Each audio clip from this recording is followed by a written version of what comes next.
Roadside Shoes by Pellicio.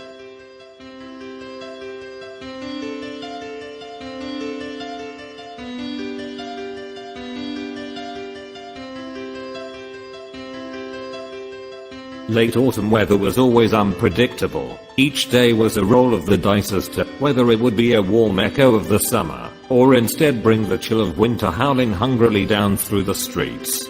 That day, in particular, the sky was clear, and it had all the visual aspects of a perfect midsummer day, but there was a strong wind battering anyone in its path that betrayed the true nature of the season. Jenny braced herself against the cold as she ventured down the quiet street on her way home. There was a quiet calm hanging in the air. There were no sounds of vehicles, no sign of anyone else wandering the village, not even the trill of a solitary bird.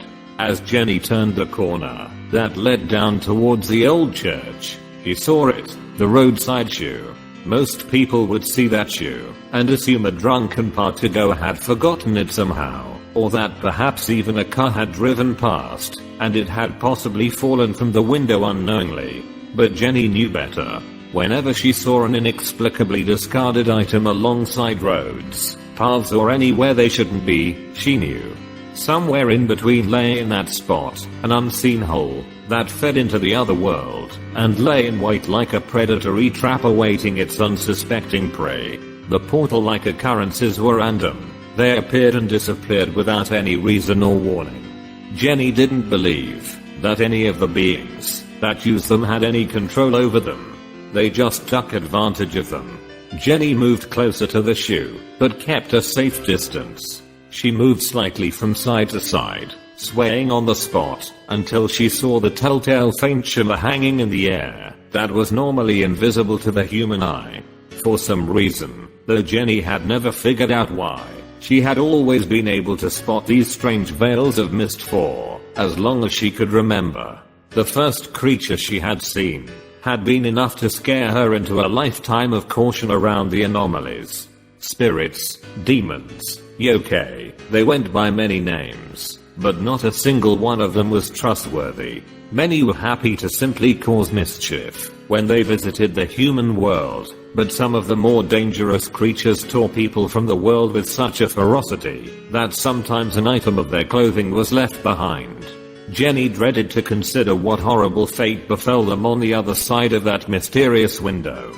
The hairs rose on Jenna's neck, a strange unsettling sensation that caused her to shudder all over. The unmistakable feeling of someone watching her, or more accurately something was watching her. Jenny took a wary step away from the shimmering air before her. A low throaty chuckle whispered out from the space in front of her, but the speaker remained hidden. Little girl, the raspy voice spoke, come with me. No, thank you, Jenny responded flatly. Out of the flickering air, a face leaned out.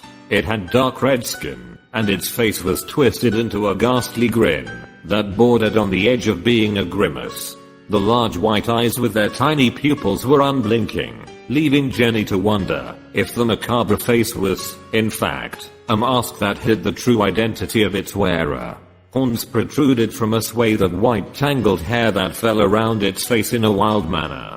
The creature sucked its teeth before flicking its tongue out and licking its thin lips slowly. What if I said please? The voice groaned sarcastically, though its mouth was unmoving as the words reached Jenny's ears. No, Jenny said even more defiantly. Such a pity. The creature sighed as it slid back into the portal and out of view. Jenny could still feel its presence there, unseen but unmistakably still there, like a spider waiting for the fly. She knew that, if she stupidly ventured too close, it would undoubtedly strike, and she would find herself on the other side. Though she often wondered what the other world was like, Jenny didn't want to find out firsthand. Giving the dangerous patch of air a wide berth, Jenny hurried past and continued on her way.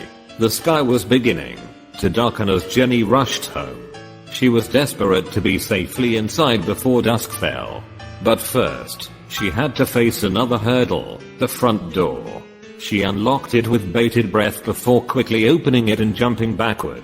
She studied the air in the doorway. Once satisfied it was as it should be, she passed the threshold and closed the door behind her. Jenny had learned that anything that counted as an in-between could also spawn a passage to the other world, though these gateways were smaller and seldom saw the more dangerous creatures. Normally it was mischievous gremlin-like spirits that came through these gaps between worlds, the types that hid your belongings, switched your appliances on and off without warning, or plagued you with insomnia or nightmares during the night. Jenny went to the window and peered out from behind the curtain at the graying world before her. Dusk acted as a filter over the human world. The eerie lighting gave way to ominous shapes and shadows as the whole world became an in-between for a short time. Unlike the portals that hung in the air or hid in doorways, dusk and dawn were distinctively different. The creatures that came during these times almost seemed oblivious to the humans around them. They could be large hulking creatures that slowly moved through the streets, but they didn't react to anything around them, and humans were still oblivious of them.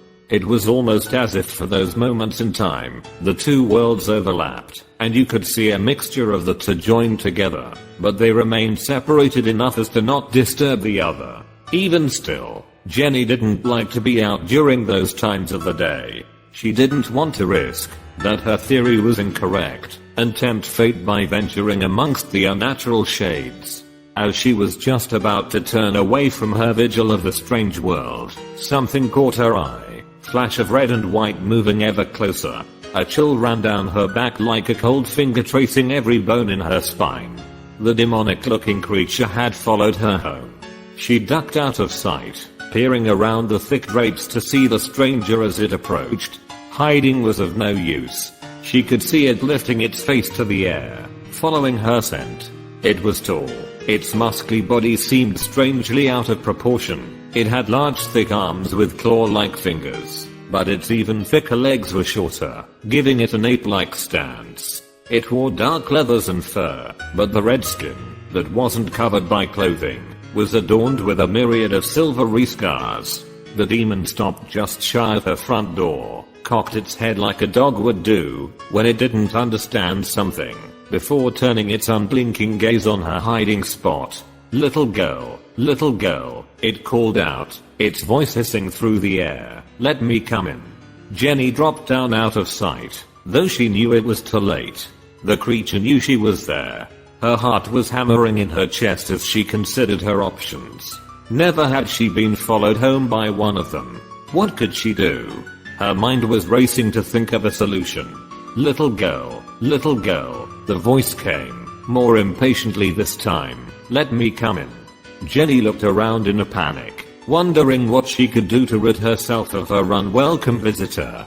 As her eyes caught sight of something in the hallway, a plan rapidly began to form in her mind and she sprang into action. The sound of claws grating against the front of her door resounded loudly as the demon moved ever closer to its prey. Let me in. It hissed loudly, its voice rattling through the litter box. Jenny dragged her chair in front of the door to set a trap, and she prayed that it would be successful as she answered the beast at the door. I'm coming. Checking that everything was in place, Jenny took a deep breath before she opened the front door. She locked eyes with the ghastly creature as it stood in the doorway, unsure what to do as it faced the image placed before it. In the large mirror that Jenny had borrowed from the wall and propped against the chair, the demon could see itself, and also see the small girl as she hid behind the door. In the reflection, they stared each other down. It tilted its head once more as it contemplated this new development. Jenny saw her face pale in the mirror. The otherworldly creature was still there, mere inches from where she stood, pulling its shoulders inwards to fit between the small frame of the doorway. The demon took a step forward into the house. Jenny didn't dare take her eyes from the mirror as she watched it move closer, but surprisingly she didn't see its large form in her peripheral vision. In the mirror, the demon was hesitating. It could have been reaching for her. It was so close, but for some reason, it wasn't. Jenny couldn't help herself. Curiosity had gotten the better of her, and she turned to view the demon, but nothing was there. The doorway was empty. She turned back to the mirror. There it was, stood exactly where she had expected it to be. Jenny had decided to take advantage of the in-between and the mirror, both an image of what was real and what was not, had worked well. Before the demon could realize it had stepped into a trap, Jenny sprang forward and knocked the mirror to the floor, smashing it into 1,000 pieces that scattered across the hardwood flooring like spilled sugar grains. With her homemade gateway to the other world now destroyed, Jenny quickly closed her front door and locked it behind her. She retrieved her dustpan and brush from the kitchen and knelt to begin clearing up the mess she had made. The small pieces scraped against the floor as she brushed them into the pan. For a split second, Jenny thought she saw a flash of red in the sparkle of a particularly large shard, but it was gone as soon as she blinked. She stared at the rest of the broken mirror for a while longer, but saw nothing more and so continued to clean it away.